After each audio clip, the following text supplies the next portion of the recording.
कोल्हापूर महानगरपालिका आणि पाटबंधारे विभागाच्या कारवाया प्रतिकारवायांनी शहरात खळबळ. या कारवायांमुळे महापालिका आणि पाटबंधारे विभागातील वाद चव्हाट्यावर.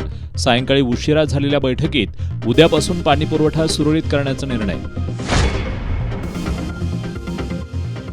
महापालिका थकबाकी भरत नसेल तर पाणीपुरवठा बंद करण्याची कारवाई करा. आमदार अमल महाडिकांनीच एका बैठकीत सांगितलं होतं. पाटबंधारे विभागाच्या कार्यकारी अभियंता स्मिता मानेंचा खळबळजनक गौप्यस्फोट.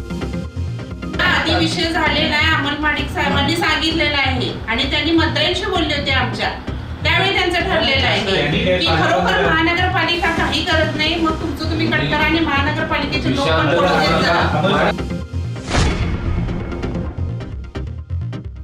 महापालिकेत आणि राज्यात महायुतीची सत्ता असताना कोल्हापूर शहराचा पाणीपुरवठा बंद करण्याचा प्रकार हा राजकीय श्रेयवादासाठीच.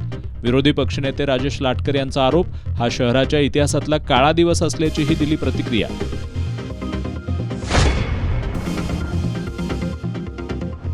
उद्या शनिवारी 11 वाजेपर्यंत पाणीपुरवठा सुरळीत झाला नाही तर पाटबंधारे विभागाच्या अधिकाऱ्यांच्या केबिनमध्ये घुसून आत्मदहन करू.